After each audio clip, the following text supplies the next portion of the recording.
this to work out for good. This is a team effort. You're not a Calvinist. From the pulpit of the Capital City Baptist Church, we present Pulpit Echoes, a ministry of Pastor Adam Thompson and the Capital City Baptist Church. I'd invite you to stay with us because at the end of the broadcast, we'll give you our contact information. And now with a message from the Word of God, here's Pastor Adam Thompson. Genesis chapter 37, we are considering the subject of manly men, a subject that our society doesn't care for. And as soon as you use those two words together, it makes people bristle a little bit.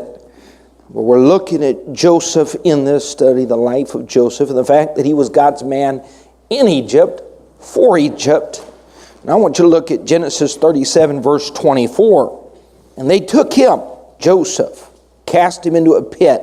And the pit was empty, there was no water in it. And they sat down to eat bread, and they lifted up their eyes and looked, and behold, a company of Ishmaelites came from Gilead with their camels bearing spicery and balm and myrrh, going to carry it down to Egypt. And Judah said to his brethren, what profit is it if we slay our brother, conceal his blood? Come and let us sell him to the Ishmaelites. Let not our hand be upon him, for he is our brother and our flesh. And his brethren were content. Now go with me to Romans chapter 8, verse 28. You'll want to keep a finger there in Genesis 37 because we will be returning to this passage. Romans 8, 28 says, and we know that all things work together for good to them that love God, to them who are called according to his purpose.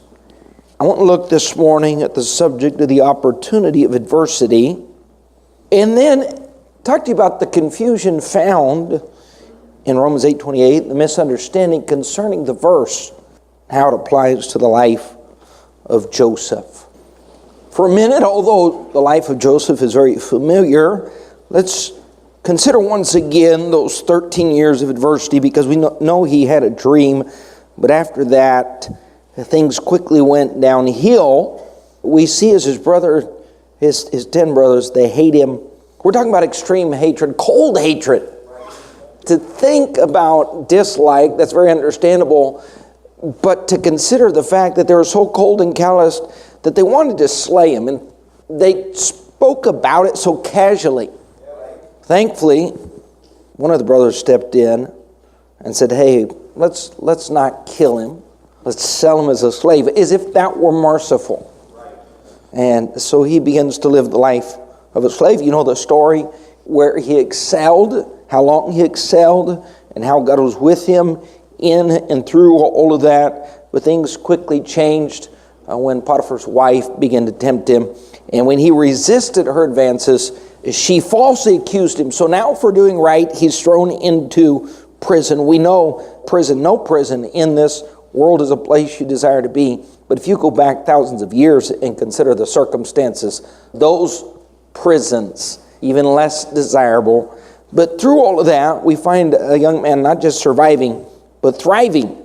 But here's what we've come to understand. Of course, great things can happen in bad times, and God uses tests and trials. Those are not cliches. That's Bible. We know that. We've lived that. We've understood that. But the real question is, how do we deal with pressure? And when we talk about trials, I'm not talking about normal circumstances of life, living on a sin-cursed earth, because today's trials, if you mention that, the first thing that comes to mind, I had to deal with a delayed flight one time in an airport for 6 hours. That's really not what we're talking about this morning. I'm not talking about the inability to connect online.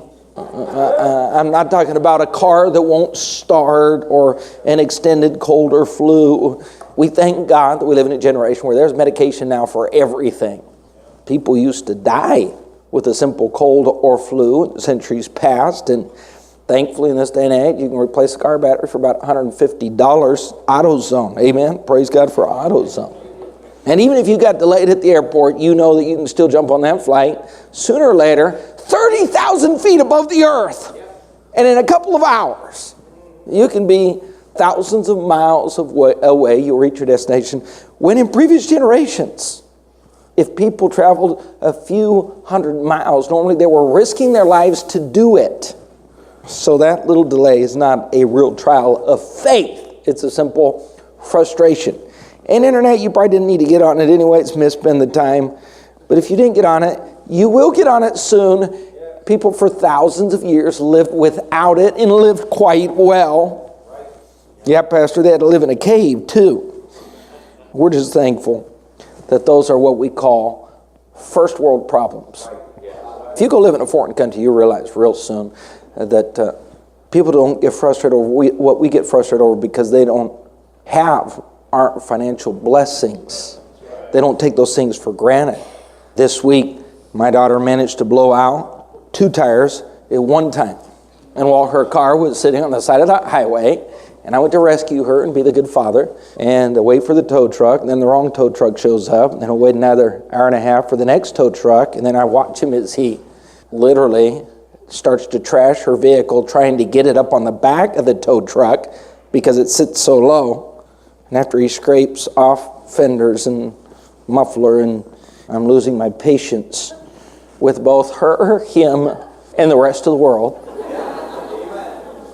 I climbed in my car and realized, there are people around the world that just wish they had a car. They wish they had a few $100s to replace blown out tires. So yeah, those are not trials, those are frustrations. And here's the reality of life. All of us have to deal with some adversity. And you know who we respect? Those moments as we look at others and how they deal with adversity, that either builds our respect for them or destroys our respect for them. And as we look at Joseph and the heroes of the faith, we respect all of them, not because they avoided adversity, but because they dealt so well with adversity in the face of adversity. And here was Joseph. If you look at Joseph, there's no blight on his character. He was doing everything right, and everything was going wrong. Have you ever been there? You thought, I'm living according to the book, and everything is still going wrong. And God, in all of this and through all this, could have in an instant vindicated Joseph and righted the wrong, and he didn't. He just let it go on and on and on and on, because he did have a plan, and he did have a purpose, and he had something he wanted to do in the life of Joseph. Now, here's what I want you to consider as we go through this message. I want you to mull over for just a moment Romans 8:28. Now, let's reread it. If you still have a finger there, let's reread it. It says, we know. This we know. This is one of the most familiar verses in all the Bible. We know that all things work together for good. How many of you in the midst of adversity, you quoted that verse and you said, I know, but I'm questioning. How is this all going to work out for good? Now we believe in the sovereignty of God. We know He has a purpose. But this is not a passive verse. And here's where we have mistaken this verse and misunderstood this verse. We know that all things work together for good because we forget to properly read the way it's written. We know that all things work together for good to them that love God, to them that are loving God, to them that continue to love God in the midst of their circumstance. You know why this was going to work out for Joseph? Because he loved God going in, he loved God going through, and he loved God going out. But you've also watched adversity in the life of people where it was destructive in nature, and it didn't all turn out so well, right? That was God's purpose. He's not going to help you avoid all the crises of life, but He says, in the midst of the crisis, I want to work and use this for good. But what if Joseph would have become bitter at some point in that crisis? What if Joseph would have lost the faith somewhere in that crisis? Although God meant it for good, and although God planned it for good, and although God has a way of taking evil and using it for good, it won't turn out for good simply because that's God's desire. So let's go back and take a look at Joseph here in Genesis. The opportunity of adversity, number one, it was the opportunity for Joseph to show himself Christ-like. Now, we have to remember this. We're in a lost world. They don't know anything about God. This generation, even less than other previous generations. They don't have a Bible. They don't read this book. So their thoughts and their ideas concerning God and eternity are based on the only Bible they can read. That's you. So unless you've hidden the fact that you're a Christian, and many have, you shouldn't be a closet Christian. It's time to come out of the closet. Every brother in this generation is coming out of the closet. Time for Christians to come out of the closet. Say, I'm a Christian. I want everyone to know I'm a Christian. I'm a child of God. But in that, the world knows what a child of God's supposed to look like. So you're the only Bible that they're reading and going through this adversity. They're not there respecting your Christianity when you get your bonus and say, oh, look at him. He's got a smile on his face. He must be a Christian. All the world smiles when they get a bonus check. They're not looking at you and saying how Christ-like, his marriage is going well, and he seems to be pretty happy with his wife and with his children. No, they're observing you in the midst of the crisis, and they're waiting to see something that is Christ-like in its action or reaction. And so, as we face adversity, others are watching, and maybe the spouse, it may be the children, it may be the family, or it may be the co-workers, but someone is observing your life and waiting to see if you're a fair weather Christian or if what you have is real and good enough for the crisis. How many believe that Christianity is good enough for the crisis? If Christianity wasn't made for the crisis, it's no good at all. And here's Joseph. And we know it would take several sermons just to go through Joseph and the similarities and the parallels. I don't believe there's anyone in the Bible that is a better parallel of Christ than Joseph. We could mention these things. Joseph was hated by his brethren. He was sold into the hands of his enemies. He was sold by one close to him named Judah. Number 15 on my list. We'll just skip several more. He was sold for the price of a slave. He became a servant. He prospered as a servant. He was tempted, yet he sinned not. Do you see the parallels between Joseph and Christ? He was falsely accused. He was punished, although he was innocent. He was quiet before his accusers. He was numbered among the transgressors. Now the list goes on, but here's what we see in the life of Joseph. A man that in the face of crisis, instead of stepping down, he stepped up. Instead of acting in ways that were unseemly, he acted in ways that were very Christ-like. So when we get to a moment of crisis as men, we have the opportunity to say, because I have Christ in me and the Holy Spirit working in me, this is a tremendous opportunity to parallel the life of Christ. And while others are watching, while my family is watching, while my friends are watching, while my coworkers are watching, I want them to see Christ in me. I don't want this adversity to be an opportunity to act or react in a way that would hurt or harm the name and the honor and the glory of the Lord Jesus Christ. Have you ever had one of those moments in the middle of the crisis where you just said what you were thinking, and later on you said, boy, that wasn't good. Can't believe that came out of my mouth. I thank God for examples. Many you have seen in the church dealing with crises, dealing with cancer, dealing with problems. We've had preachers come through. The list is endless. Brother Tom Williams, one of the more famous men that has suffered through crises, and a wife with extreme illness that he took care of as if she were his own little child for years, for decades before her passing.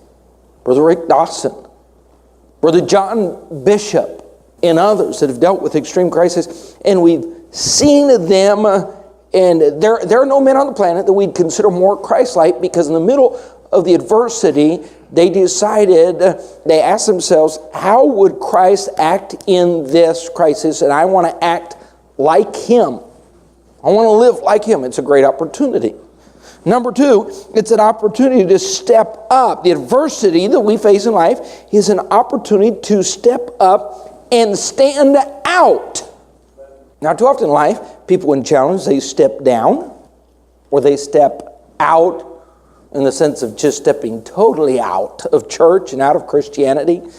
We're talking about standing out, not stepping out. And this started in his youth. Look what it says, verse 2. There he is, surrounded by 10 brothers. He's 17 years old. He's feeding the flock with his brethren. And look what it says at the end of the verse. Joseph brought unto his father their evil report. Now, I've heard people mispreach this, misrepresent this. He came back as his dad. His dad knew these boys were not a good crowd. He said, Joseph, all I need to know is what's going on. Did you know that simply by doing the right thing, you're going to stand out? It doesn't matter if it's at your job, doesn't matter if you're at school or at college, wherever you go, young people. If you just do the right thing, you're going to look awkward, feel awkward, and stand out because most people are not doing the right thing. If you stand up against evil, and I'm not talking about making a scene, simply backing up and saying, I don't want to participate in that. I don't want to go that way. I don't want to do that. You're going to look different. And it's not, he didn't look different or stand out simply because he had a coat of many colors, although that was part of it. I mean, if you have a coat that's really colorful, you've seen people occasionally wear something like that, makes you stand out. He wore it all the time. Now, this had to be awkward. Trust me, if you think Joseph was proudly walking around with this coat, sharing it, showing it, you don't know 17-year-olds. You know what a 17-year-old guy wants? He's not looking for some colorful coat. He's looking to blend, not stick out. Now, here's what happens. If you've been born again, you're a child of God, you're favored by the Father, I don't care where you go, you're going to stick out. How many realize you just got Jesus and that's it? Your countenance is different. Your attitude is different. Your perspective is different. Your speech is different. It's like you're walking around with this really colorful coat and you don't know how to hide it. Just being a Christian makes you distinct. God states it this way in the book of Peter. You're a peculiar people. Don't always like that, but that's the way life is. And we ought to say, in the midst of this adversity, here's what I'm going to do. I'm going to step up. And yes, this means I'm going to stand out. Wherever Joseph went, he steps up out of that pit.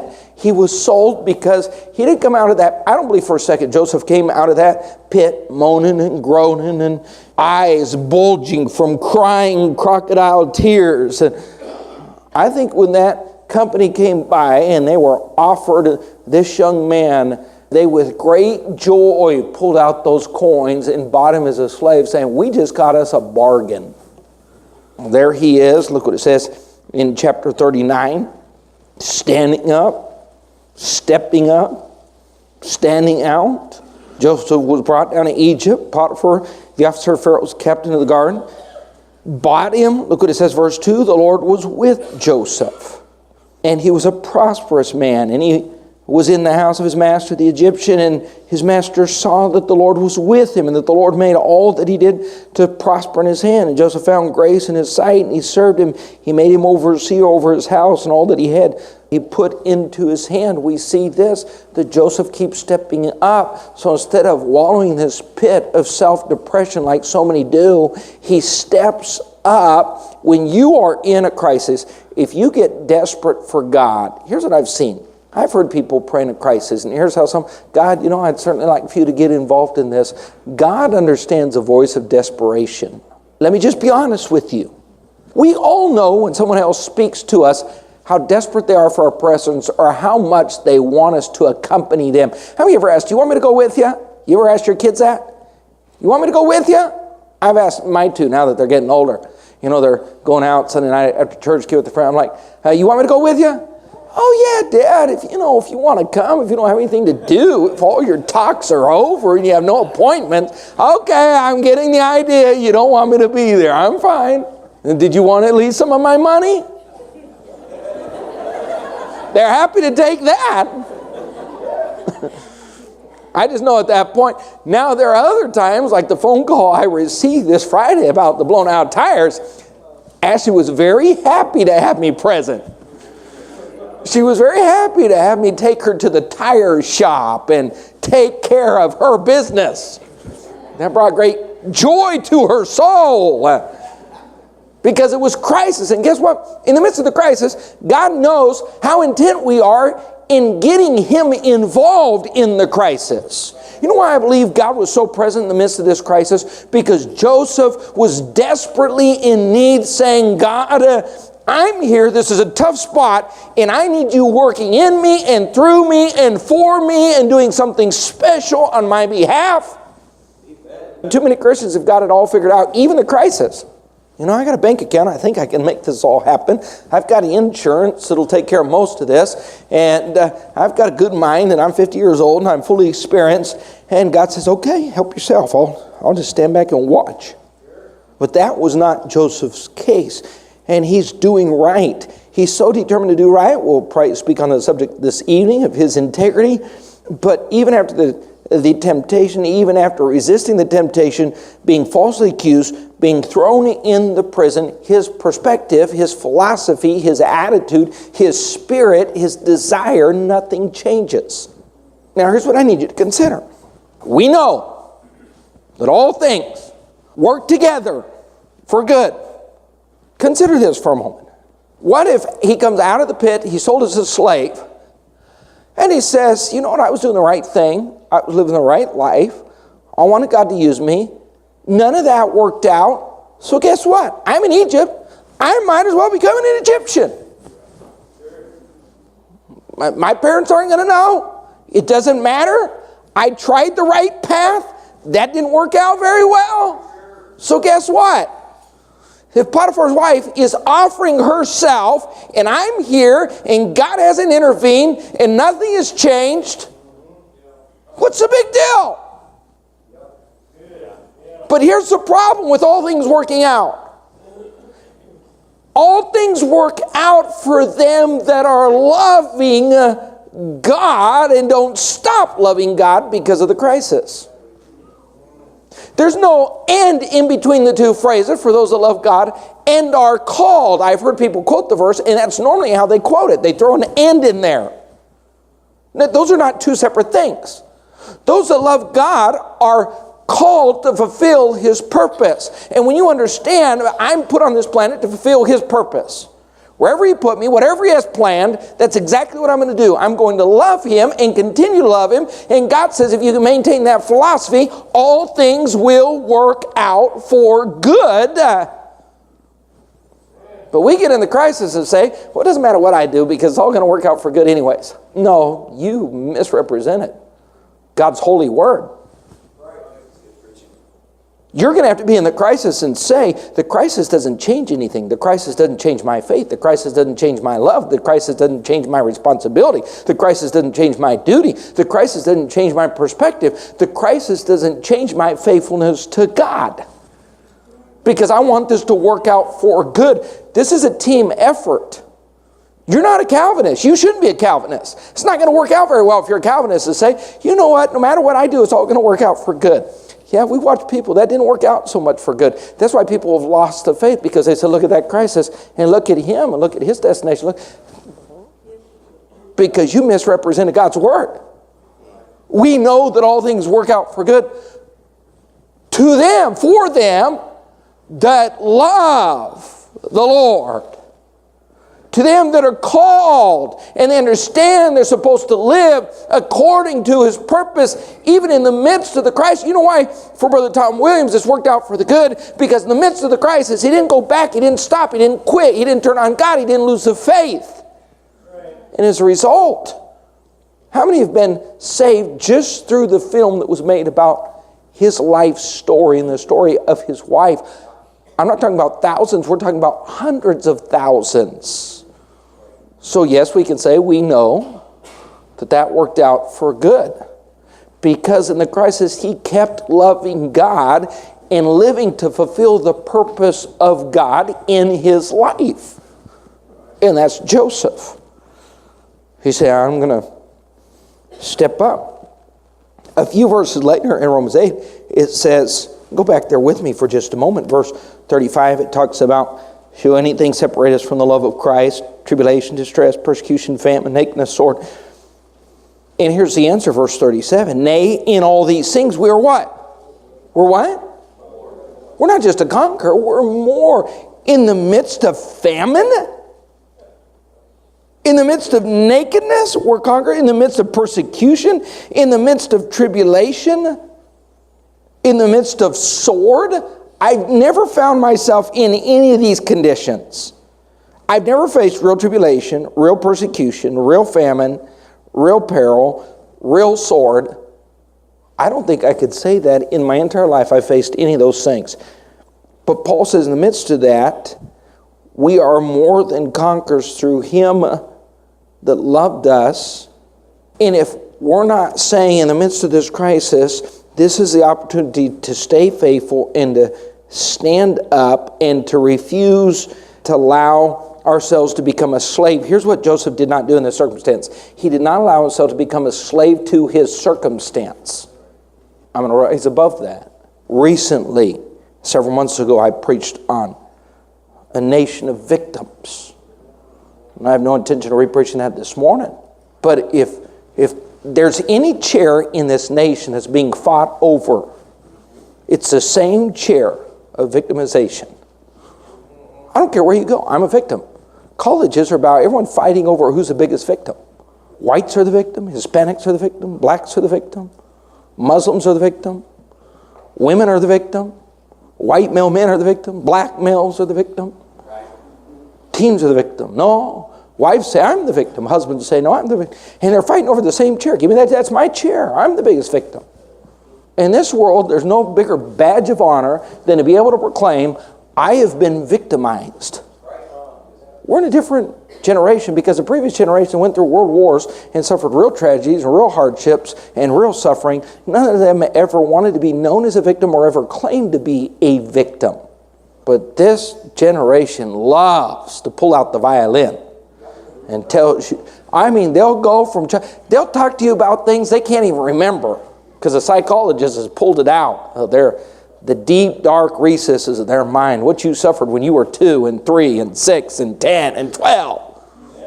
And everybody in your life made you a victim. I don't even know how you survived life in America. All the problems, all the things that made you a victim. Here's what happens in life. This life will give you an excuse to act like a victim. And Joseph never sat in this chair. When he was in the pit, he didn't pull up this chair. When he was in prison, he didn't pull up this chair. When he was falsely accused, he didn't pull up this chair. He said, I'm not going to live that way. I'm not going to act that way because I know that before the verse was ever written, I know that God has a plan in this and he can make this all good. Number 3, adversity is opportunity to strengthen your character, to help you grow tougher. You know this as parents. You know what you do as a parent? You allow your children to deal with certain aspects of adversity to make them tougher. And when you notice a weakness in the life of one of your children, you don't overwhelm them with adversity, but you allow them a little bit of adversity to strengthen them. We have a weak generation, a pampered generation. Physically, spiritually, emotionally, because parents have babied their children. Well, God knows better than to raise spoiled brats. So he allows a little bit of adversity to help us toughen up. God has a process. He wants us to take us through the process to toughen us up. You guys all have heard of Charles Lindbergh and the Spirit of St. Louis and how he crossed the Atlantic. And I remember reading about that as a kid. When you have no fuel gauges, when you know those that have previously attempted to make it across, landed in the ocean, they were never found again. I don't think that I would be the one in that plane saying, hey, let's make it happen. You have to have some inner fortitude, some inner strength, and he certainly did. He lands in Paris, the hero's welcome. But to me, the hero of that story is not Charles Lindbergh. If you read about Charles Lindbergh, you'll read about his grandpa, Mr. August Lindbergh, that immigrated from Sweden. And when he came over, he came to work at a sawmill. And there in that sawmill, he'd only been working there a couple of years. He took one of those saws and accidentally put it through his torso. And we're talking about a century ago. And they carried him home. They carried him home half alive. They put him in a bed. The doctor doesn't even show up. How they kept him alive for 2 or 3 days till the doctor showed up, I don't know. So he shows up, amputates his arm, sews him back together, Now, that's a man. Now, you know the most astounding part of the story is? Those that witnessed it said, he never screamed, he never yelled, he never cried, he never whimpered, he never even said, ouch. No wonder he had a grandson that got in a plane and said, hey, let's cross the Atlantic here. When you got a grandpa that's a man so tough that he can put a saw through his body, deal with an amputation, and never shed a tear, that's manly manhood. That's a different level. Now, when my dad used to say, son, I don't care if they knock your head off, you find some duct tape and you put it back on, he was speaking metaphorically. Because I doubt if my head would have been detached from my body, he would have literally told me, here's the duct tape. I don't want to hear a whimper. All of your dads use some of that terminology because they were old school. But this guy didn't just use the terminology, he lived it. And you know what? We have a generation now that cries at the drop of a hat, and they drop their own hat. Everything is a crisis. Everything is a trial. This is a generation that doesn't know how to recover.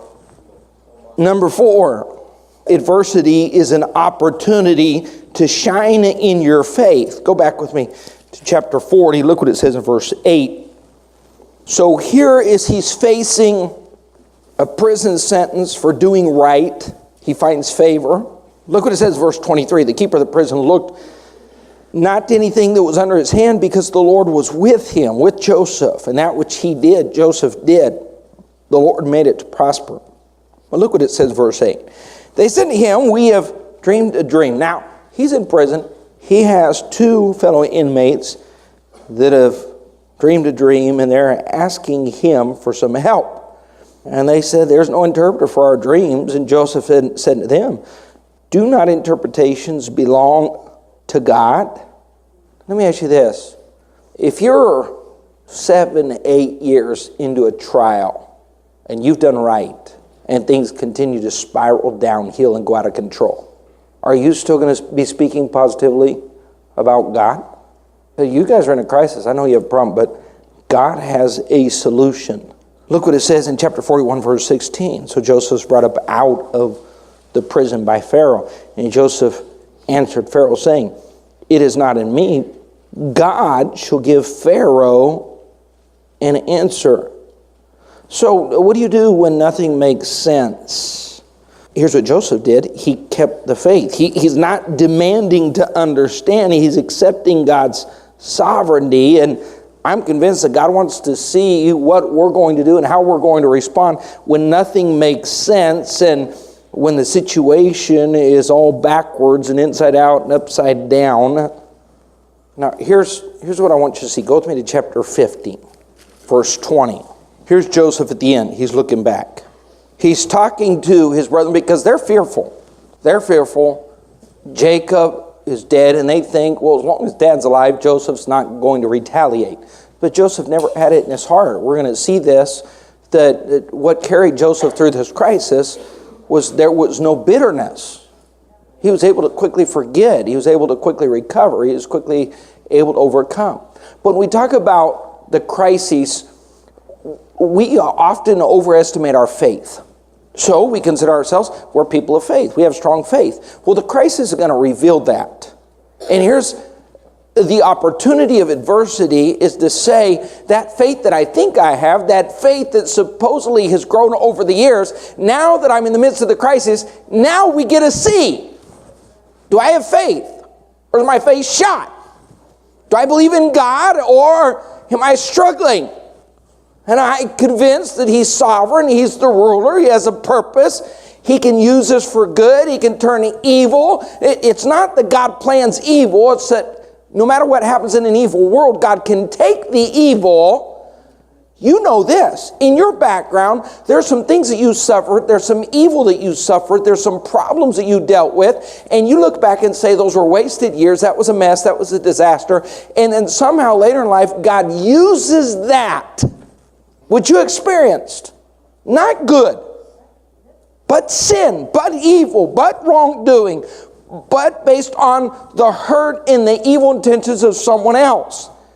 God did not intend that to happen, but God says, you living on a sin-cursed earth, I can take that evil that was meant for bad and turn it in your favor and use it for good. So here's what he says to his brethren. He says, you thought evil, verse 20, ye thought evil against me. That's exactly what we see back in chapter 37, right? They're casually sitting around saying, let's kill him. Let's end his life. Let's end our problem. Get rid of this kid. And last moment they decide to sell him. But they're cold. They're calloused. You thought evil against me. But God meant it unto good to bring to pass, as it is this day, to save much people alive. So he said, although your intentions were evil, God meant it. Now hold on for a second. What's the exact wording here? God meant. That means God's intention is whatever evil happens to you, it can be used for good. God doesn't plan evil for you. Evil happens because of the planet we live on. But God says, whatever evil you've suffered, whatever hurt you've endured, whatever problem you're dealing with, whatever tragedy has taken place in your life, God says, I mean that to be used for good. The problem is, God's intention doesn't always come to pass. Why? Because we can't take us out of the equation. So God says, I can use all of this for my glory, for my good. It will help you. I want to strengthen you. I want you to step up. I want you to show your faith. But in the midst of the crisis, we know, we're assured of that. We know that all things, everything, no matter what it is, evil or good, all things, what? Work together for good. What's the condition? How do we know that they'll work together for good? To them that love God and say, I'm going to keep loving God. I'm not going to quit loving God. Through this crisis, I'm going to love God. I'm called according to His purpose. I'm going to fulfill that purpose in the midst of the crisis, so it works out for good. Because if you get in the middle of the crisis and you start stumbling and bumbling around, I don't know if I can deal with this. I don't know if I can manage this. I don't know if I want this. I don't understand what God's doing. It's amazing the questions we ask in the midst of crisis. It's amazing that our spirituality is so low that the parking lot can create a crisis. Hey, for those of you that are visiting this morning, you saw these people in suits and ties with a hymn book, and they're standing up singing, blessed be the name, blessed be the name.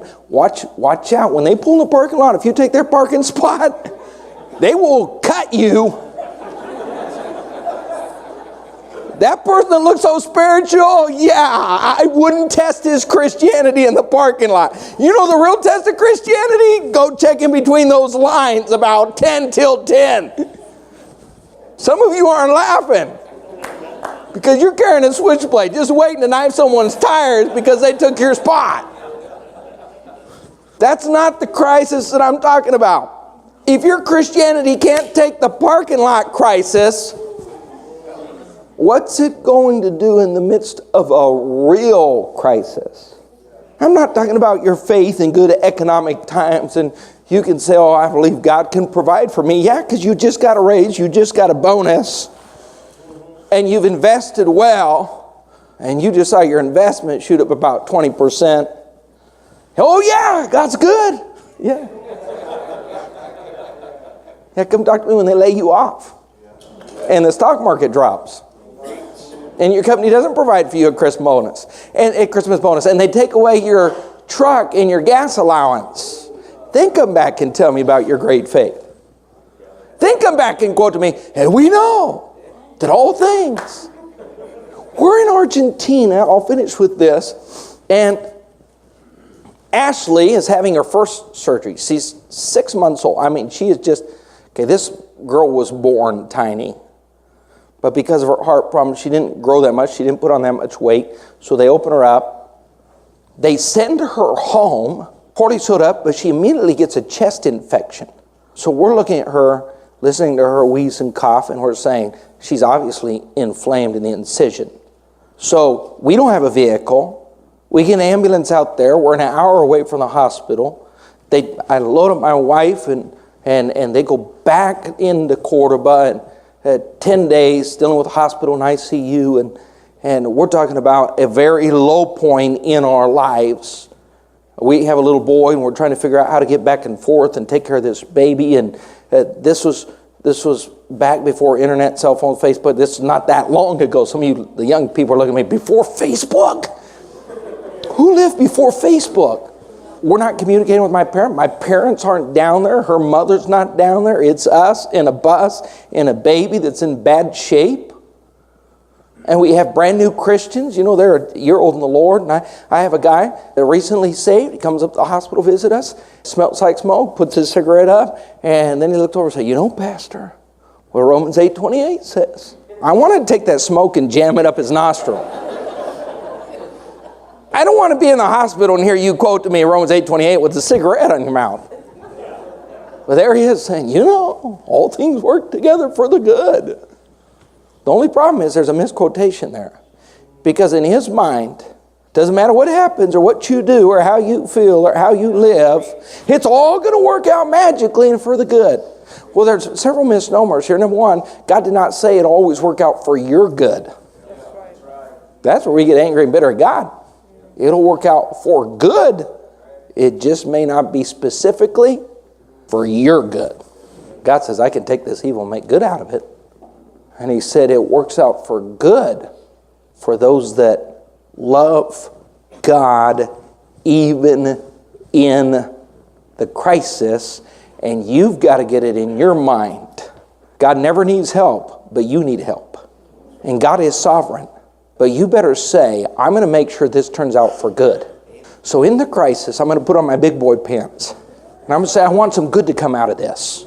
And I want some people to be helped. And I want some souls to be saved. And I want God to be honored. And I want God to be glorified. So I'm not going to quit. I'm not going to lay down. I'm not going to play the victim. I'm not going to stop serving.